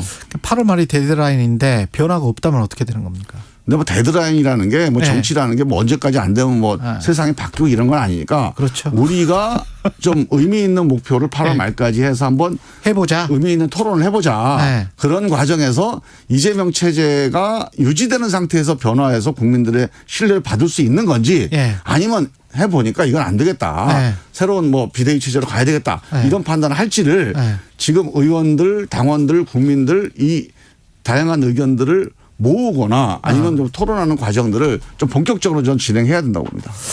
알겠습니다. 여러 가지 질문을 드리고 싶은데 지금 시간이 좀 짧고 그리고 이재명 대표 뭐 거치의 변동이 생긴다면 아마 강성당원들이나 열성당원들이 또 빠지면서 민주당 지지율이 떨어질 것이다. 이렇게 지금 걱정하시는 분들도 있는 것 같은데. 그렇게 보지 않고요.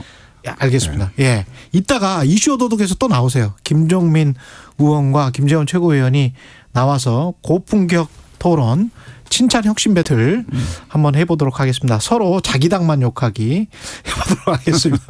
지금까지 더불어민주당 김종민 의원. 악역이네, 악역. 김종민 의원이었습니다. 고맙습니다. 예. 네.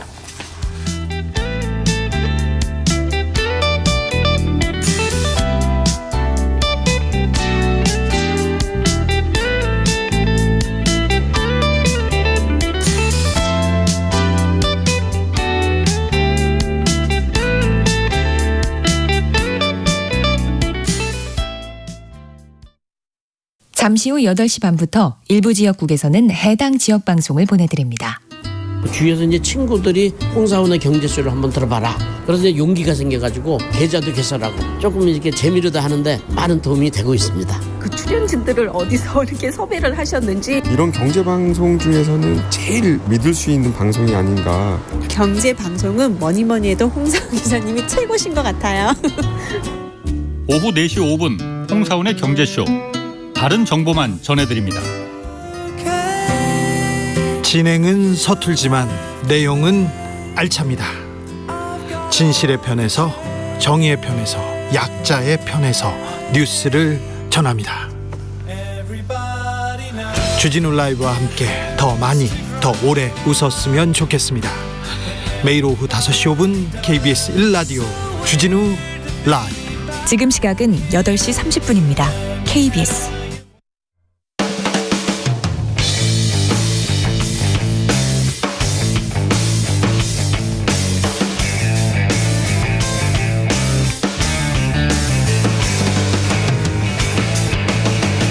최경영의 최강 시사.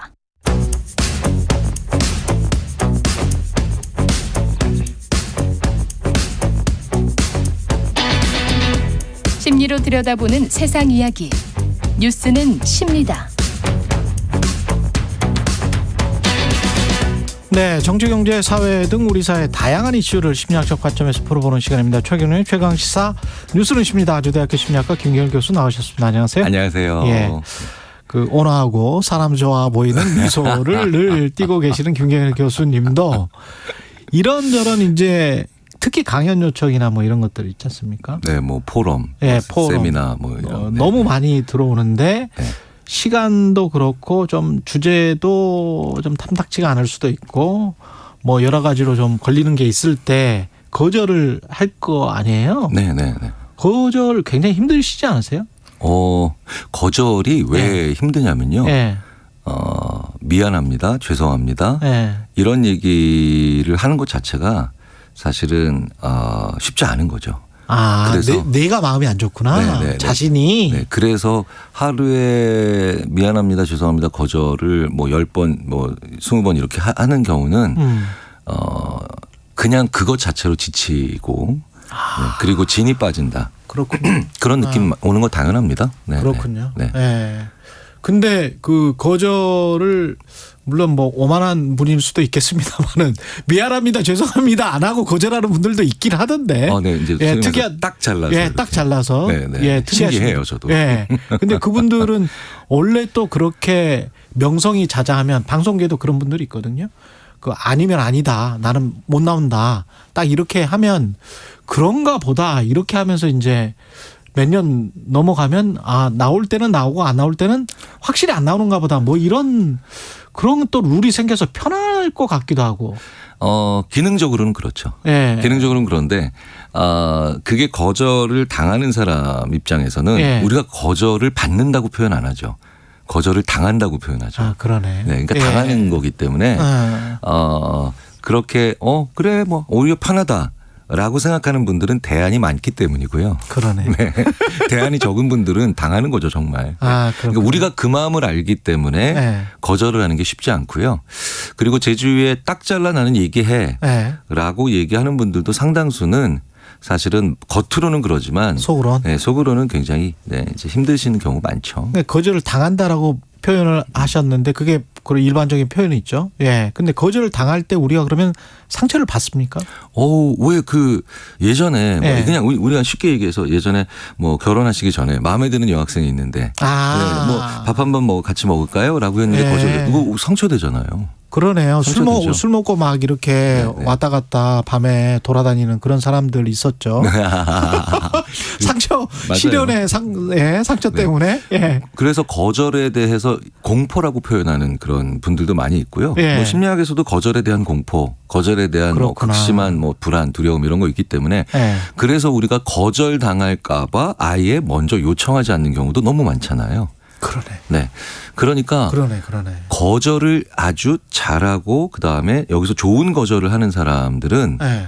무엇이 생기냐면요. 예. 상대방이 거절당해도 거절을 당하는 게 아니라 그냥 거절을 받는 것처럼. 예. 그리고 그렇기 때문에 상처를 안 받는다라는 생각을 하니까 내가 거절을 아주 지혜롭게 잘하면 좋은 게 하나 있죠. 상대방들이 나한테 기회를 많이 주죠. 말을 많이 걸어주니까. 제안을 많이 받을 수 있잖아요. 근데 거절을 한다라는 거는 그 사람의 지위나 그 사람의 역할이 아무래도 좀 위에 있다. 그래서 뭔가를 해주는 거라면 그 사람이 좀 잘 거절하면서 그러면서 좀 그런 것들도 설득을 하고 나중에 뭐 어떻게 이런 기회가 다시 오면 해보시죠. 뭐 이렇게 이야기를 해야 될 텐데 네네. 어떻게 말을 해야 될까요? 그 사람들은? 심리학자들이 거절을 어떻게 해야 되느냐에 대한 연구를 실제로 꽤 많이 했어요. 아, 그래요? 왜 그러면 그만큼 거절이 어렵기 때문이죠.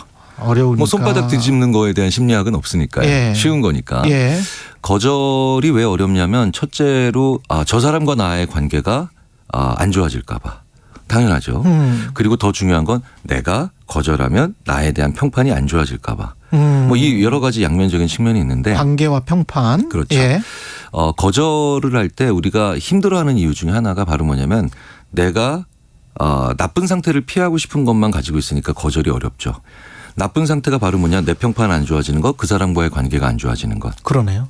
내가 이걸 거절함으로 인해서 내가 가지고 지키고 그다음에 또 내가 원하는 것이 무엇인가를 사전에 분명히 생각을 잠시라도 해보고 거절을 해야 돼요.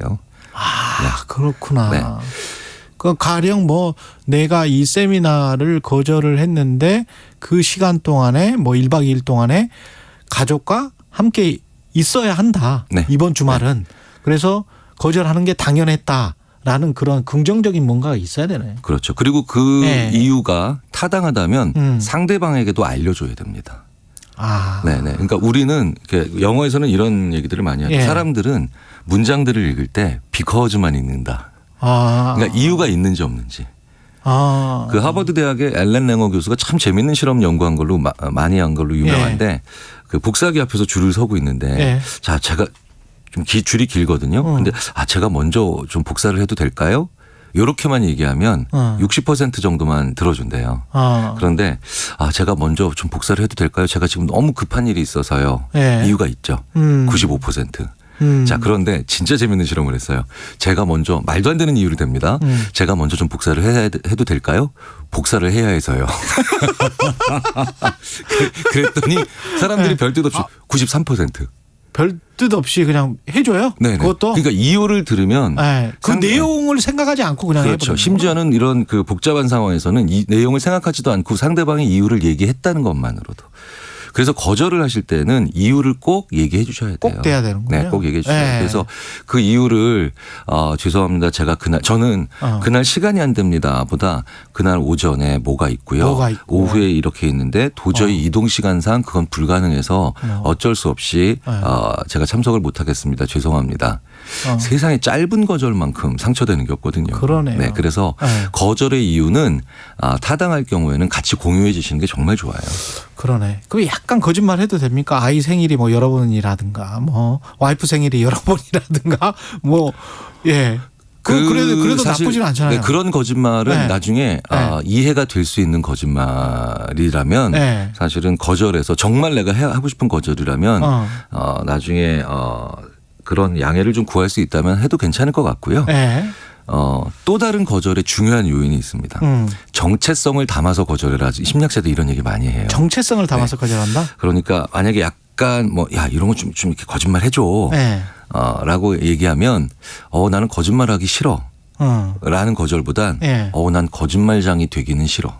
그러니까 이게 뭐냐면 거짓말하기 싫다는 건 행동을 하기 싫다는 거죠. 예. 그런데 나는 거짓말쟁이가 되기는 싫어라고 하는 건 나의 정체성을 지키고 싶다는 얘기가 되거든요. 예. 그래서 나는 그런 거 위반하기 싫어라기보단 나는 범법자가 되는 건 싫어라고 얘기해 주는 게 또 두 번째로 정체성, 나의 정체성을 담아서 하는 거절이 더 좋은 거절이고 상대방으로 하여금 또 물러날 때는 물러나게 만들어줄 수 있는 거절이죠. 근데 그 뭐 이렇게 잘 거절을 했어요. 그리고 뭐 그게 진실된 또 거절이었고 그런데도 불구하고 뭐 막무가내로 부탁하는 사람들 있잖아요. 네네. 에이 그래도 좀만 해주세요. 뭐 이건 어떻게 해야 됩니까? 막무가내인 사람들 네. 의외로 꽤 있어요. 있습니다. 네네. 네. 근데 막무가내인 사람들은요. 네. 대부분 모르는 사람들이에요. 생각해보니까 그러네. 네네. 그러니까 서로 간에 잘 모르네. 네네. 그러니까 그렇죠? 제가 이제 농담으로 제일 힘든 사람이 한가한 사람이야. 막 이러면서 한가한 사람들은 자기가 오전에도 한가하고 오후에도 한가하니까 네. 이분들은 제가 바쁠 때 너도 한가하겠지 라고 생각을 하거든요. 네. 그러니까 그 막무가내인 사람들이 뭘 모르는가를 좀 생각을 해보셔야 돼요. 규칙을 모를 때도 있고요. 예. 그다음에 시간 상태를 모를 때도 있고 예. 여건을 모를 때가 있어요. 그래서 그 여건이나 시간이나 이런 것들에 대해서 좀 얘기를 해 주시고 그다음에 거절을 해야 되거든요. 예. 그러면 정말 인성적으로 문제가 있는 사람들인지 아니면 모르는 사람인지 예. 이거를 구분을 하실 수가 있죠. 예. 그러면 정말 인성적으로 막무가내인 분들이야 뭐 손절하시면 되겠지만 그런데 의외로 제 경험으로 봐도 그렇고 뭐 다른 뭐 기초 자료들을 봐도 그렇고 3분의 2 정도는 정말 모르시는 분들이에요. 그렇군요. 네네. 네. 제가 그 직관적으로 생각했을 때도 그랬던 경험이 많은 것 같습니다. 예. 잘 모르는 분들이 막무가내로 그렇게 하는 경우가 있었던 것 같고. 근데 반대쪽 입장에서 제가 거절을 당할 수도 있지만 제가 뭐 승진 대상자, 제가 구직 대상자 또는 뭐 임금을 좀 올려주세요라고 하는 직장인, 뭐 제가 직장인이나 또는 구직을 하려고 하는 취업 희망자입니다. 근데 저를 제발 뽑아주세요라고 했었을 때 저쪽에 이제 거절할 확률이 좀 높잖아요. 또는 임금을 올려주세요. 또는 뭐 승진시켜주세요. 이럴 때 뭔가 좀 저 사람이 거부하기 힘든 어떤 제안을 하는 방법 같은 게 있을까요? 사실 그러니까 거절을 내가 당했을 때 가장 안 좋은 방법은 그럼에도 불구하고 지금 어떻게든 승부를 보려고 하는 생각이 잘 안 좋죠. 그렇군요. 네, 제가 이거는 뭐 다른 심리학자들의 책에도 많이 써 있는 얘기인데 그 로버트 치알디니 교수도 이런 얘기를 많이 하고 저도 생각해 살아보니까 이제 그런 비슷한 경험들을 많이 하는데 거절했는데 결국은 들어준 부탁들. 그런 부탁들의 특징을 쭉 보면 그 사람이 거절 당했음에도 불구하고 시간 내주셔서 감사합니다. 고려해 주셔서 감사합니다. 라고 하면서 그 거절을 존중해 줬을 때 다음 기회가 오면 지난번에 한번 거절하셨는데 이번에는 어떠신가요? 라고 했을 때 확실히 확률이 높아지죠. 시간 내주셔서 감사합니다. 네, 이번 제안을 고려해 주셔서 감사합니다. 이번 제안을 고려해 주셔서 감사합니다. 네. 정말 저는 어렵게 거절했는데 상대방이 알겠습니다 하고 딱 답이 오잖아요. 그렇죠. 그러면 다시 해주기 싫죠. 네, 그래서 감사합니다 하셔야 됩니다. 그렇군요. 김혜진 님이 이런 말씀하셨네요. 지인의 보험 가입 요청. 이거는 어떻게 거절합니까? 우리가 이제 해야 될 때 이거 좋은 보험이라기보다는 혹은 나에게 필요한 보험이라기보다는 이제 거절을 해야 되는 거라면 이거는요. 제가 늘 말씀드리지만 훌륭한 혹은 뭐 아주 최고 수준의 선수들이 어려운 플레이를 하죠. 그거 왜 했을까요? 평상시에 연습했기 때문입니다. 평범한 선수와 그다음에 우수한 선수의 차이는 한 시즌에 몇 번 안 오는 타구도 대비를 하는 게 훌륭한 선수거든요. 그렇죠. 거절이 왜 어려울까요? 자주 하는 게 아니기 때문에 어렵거든요. 그러니까 연습하셔야 돼요. 연습해야 다른 된다. 방법이 없습니다. 연습하셔야 돼요. 거울 보고 연습하시든. 전화 오기 전에 연습을 좀 해야 된다. 네네. 그래서 연습을 하셔야 되는데 연습의 원칙이 있어요.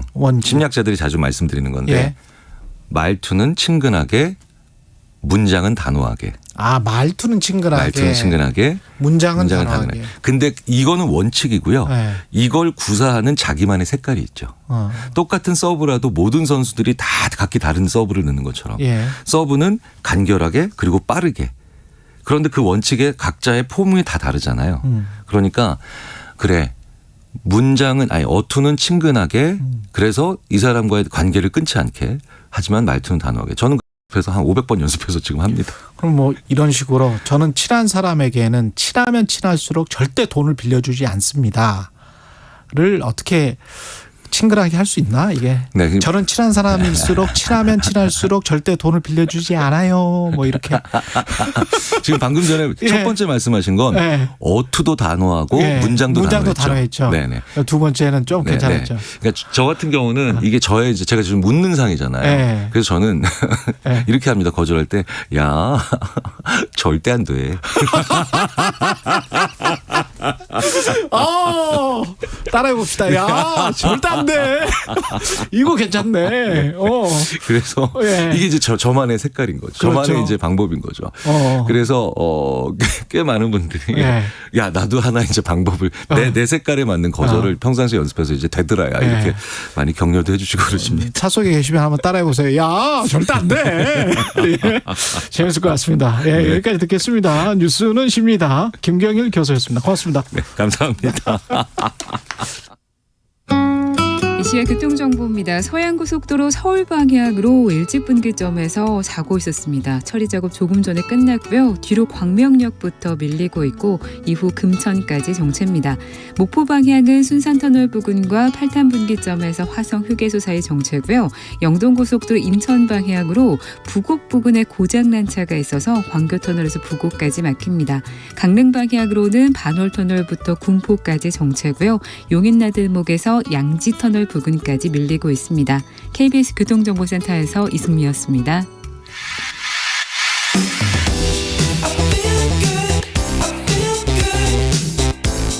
세상에 이익이 되는 방송 최경영의 최강시사.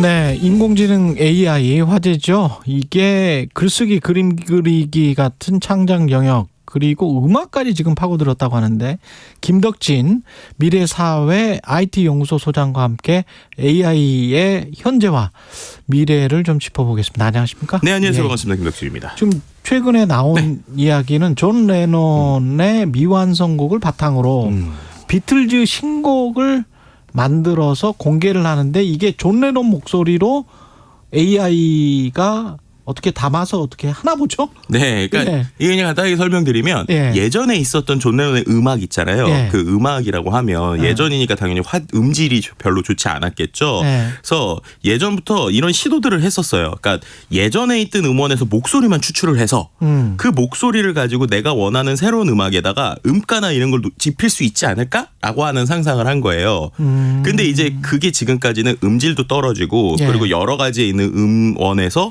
이제 소리만 뽑아내는 것 자체도 좀 어려웠고 그리고 또 뽑아내더라도 그걸 내가 원하는 가사에 맞게 또 톤을 만들어야 되잖아요. 그렇죠. 그런 것들이 어려웠는데 이제는 인공지능 기술이 거기까지 진화를 해서 예전에 있었던 음악에서 이 사람의 목소리를 뽑아내고 그 뽑아낸 목소리를 새로 만든 어떤 노래에다가 이제 가사나 내용을 넣게 되면 음가까지 잡혀지는 이런 형태가 이제 가능해지고 있다라고 보시면 될 것 같고요. 그리고 지금 이제 맥카트니가 뭐 곡 제목을 직접 밝히진 않았지만 예전에 1978년대 Now and Then이라고 하는 노래가 있는데 이 노래에다가 뭔가 신곡을 만드는 것이 아닌가라는 얘기가 나오고 있어요. 왜냐하면 이미 한 95년도에도 이 시도를 한번 했었고 뭐 2022년 뭐 이럴 때 몇 번 했었는데 안 되다가 이번에 이제 가능해진 것 같다라고 하는 이야기가 지금 나오고 있는 것이죠. 근데 과거에 갑자기 기억나는 게 뭐 김광석 씨하고 정인이었나요? 그 이렇게 만들었던 거.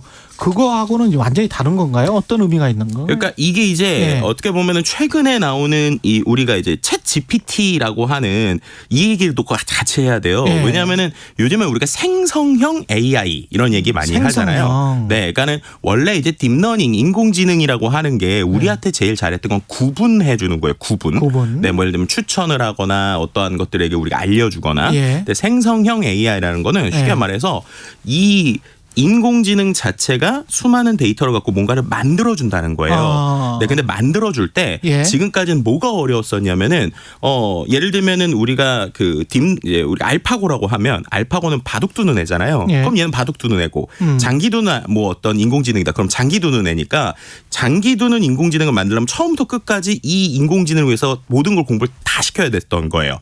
근데 최근에 이 초거대 인공지능, 그러니까는 우리가 말했던 챗 GPT 같은 녀석들이 왜 이렇게 빠르게 부상하고 그리고 이렇게 뭐 그림도 그리고 영상도 그릴 수 있냐면 이 모델들이 하나로 통합됐다라는 이야기를 좀 드리고 싶어요. 네, 이게 뭐냐면 우리가 언어를 배우거나 이제 사람이 공부할 때도 좀 비슷하다고 생각하시면 돼요. 사람이 우리가 그림을 그릴 때 어렸을 때 만약에 미술학원에 가서 미술 공부를 하는 게 미술에도 도움이 되지만 거기에 있는 여러 가지 것들이 뭐 나중에 뭐 내가 언어를 하거나 음악을 할 때도 조금씩 도움을 주잖아요. 그렇죠. 네, 이제 그런 형태로 인공지능한테도 우리가 그렇게 한번 이제 컨셉을 잡아본 거예요. 왜냐하면 어쨌든 인공지능한테 뭔가 교육을 시킨다고 했을 때 학습을 시킨다고 표현하거든요.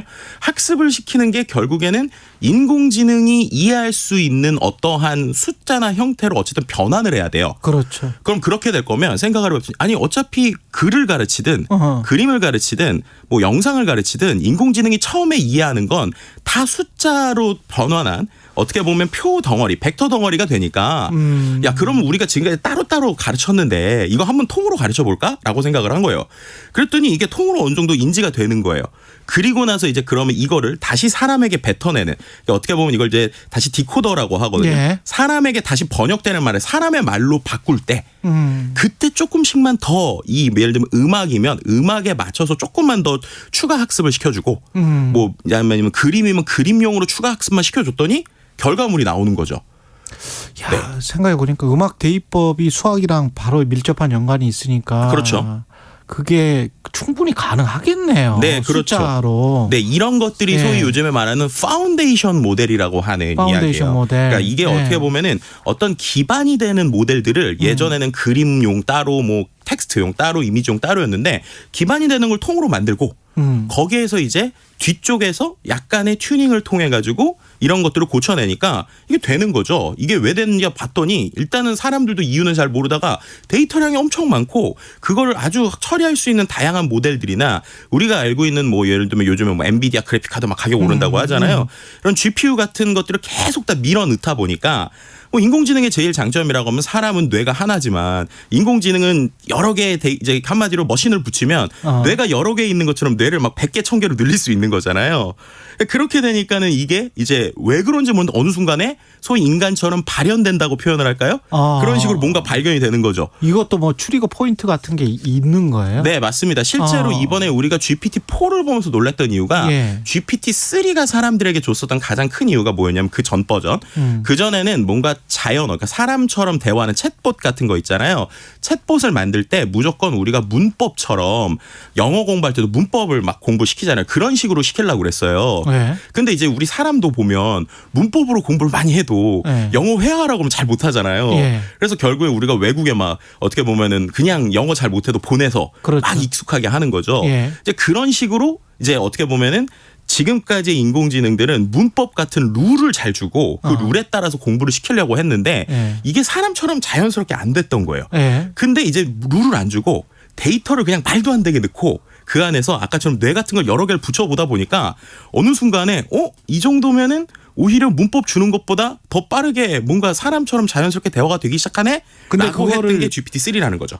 만드는 사람들도 모른다는 거잖아요. 몰랐다는 거잖아요. 그렇죠. 그래서 제가 이제 요즘에 이런 표현을 하는데 요즘에 AI는 발명이라기보다는 발견에 가깝습니다. 야, 이게 양질 전환의 법칙인데 사회과학적으로 이야기를 하면 와, 근데 우리 자연이나 인간에게만 존재했던 어떤 트리깅 포인트랄지 양질 어떤 많은 물량이 투입되면 어떤 질적으로 변화하는 뭔가가 발생하는 게 인간이 창조를 하면서 기계에다가 뭘 해가지고 그 양질 전환이 된다는 거잖아요. 그러면 인간이 신이 되는 건데 좀 불안한데. 그러니까 여기에서 이제 불안해. 그래서 이제 여기에서 이제 우리가 이 인공지능을 볼 때 그냥 기술적 얘기가 아니라 그래서 말씀하신 대로 철학적 사회과학적 얘기가 같이 들어가야 되는 이유가 바로 그거예요. 이제 이미 기술자들은 발견을 했어요. 이게 되네? 그랬더니 지금 되네 해서 모든 사람이 막 해보는 겁니다. 근데 해보는데 이게 실제로 사회적으로 아니면 모르는 사람들에게 인지적으로 어떻게 영향을 미칠지에 대해서는 생각보다 논의가 늦어지는 거죠.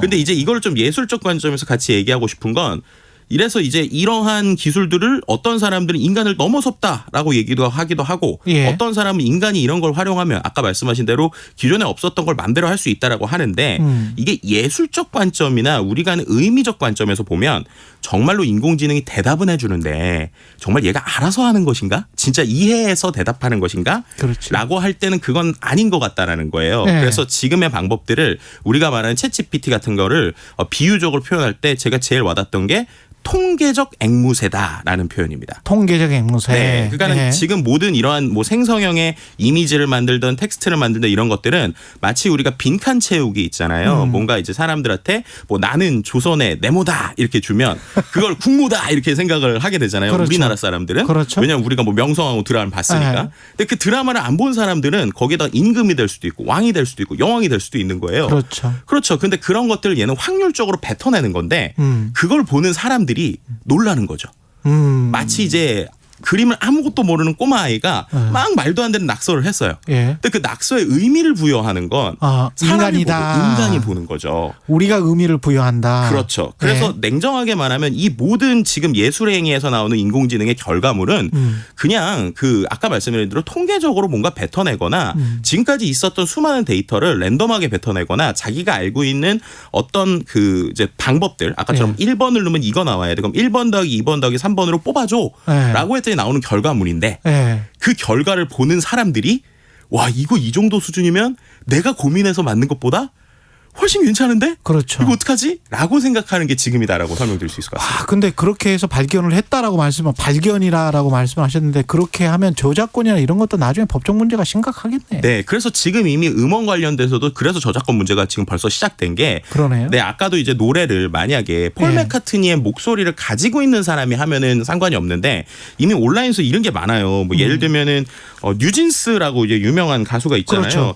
뉴진스의 노래를 브루노 마스가 부른다든지 네, 하이보이 막 이런 노래를 부른다든지 갑자기 뭐 성시경이 버스커의 노래를 뭐 부른다든지 올릴 것 같아요. 네, 근데 이런 것들이 어떻게 되는 거냐면 앞서서 말씀드린 대로 원래 성시경 노래에 있는 성시경의 목소리만 따고 그 다음에 그 버스커의 그 노래의 패턴에다가 결국 입히면 되네. 입히는 거죠. 왜냐하면 이게 파형이라는 게 결국에는 이미지랑 똑같잖아요. 그렇죠. 그러니까 이게 텍스트를 공부하든 그림을 공부하든 음악도 결국에는 파형으로 보면 이미지랑 똑같단 말이에요. 그럼 그렇게 되니까 하나의 통에다가 학습한 거를 갖고 튜닝을 하니까 뭔가 결과물은 지금 나오고 있는 거죠. 근데 이걸 그러면은 누구의 저작권이냐라고 하는 것들이 벌써부터 좀 이슈가 되고 있는 상황입니다. 나는 어떻게 사나 이걸로 어떻게 돈을 벌 수 있을까 이런 뭐 번뜩이는 아이디어가 생각나시는 분들도 많을 것 같습니다. 그 마지막으로 안정민 님이 독일에선 AI 목사가 예배도 진행했다는데 신자들 반응이 엇갈렸을 것 같은데 이게 참 영성이라는 측면에서도 인간이 뭔가 다른 이성이나 숫자만 말고 다른 뭔가가 있다라고 우리는 믿어왔는데 어떻게 보세요? 이것도 한 30초밖에 안 남았습니다. 이것도 우리나라의 주님 AI 이런 게 있는데요. 그러니까 뭔가 패턴적인 걸 넣었을 때 결과물을 내는 것들은 이미 인공지능이 잘한다는 거예요. 그러면은 사람은 그것을 가지고 어떻게 할 것인가. 예를 들어서 말씀하신 대로 인공지능 목사가 나오는데 그 메시지를 전달하는 사람은 또 감성이 다르잖아요. 그러니까 결국에는 도구가 주는 그러니까 인공지능은 도구다. 그럼 그 도구를 우리는 어떻게 활용할 것인가 라는 관점으로 바라보시면 인공지능의 변화들을 조금 더 너무 무섭지도 않고 보조제로 삼자. 네, 뭐 이렇게 어떻게 보면 인턴 사원 아니면 보조 사원 이런 식으로 쓰는 것들에 대해서 관점이 필요하고 분명히 가이드라인은 필요하다. 뭐 이런 얘기도 같이 가이드라인도 필요하다. 김덕진 미래사회 IT 연구소 소장이었습니다. 고맙습니다. 네.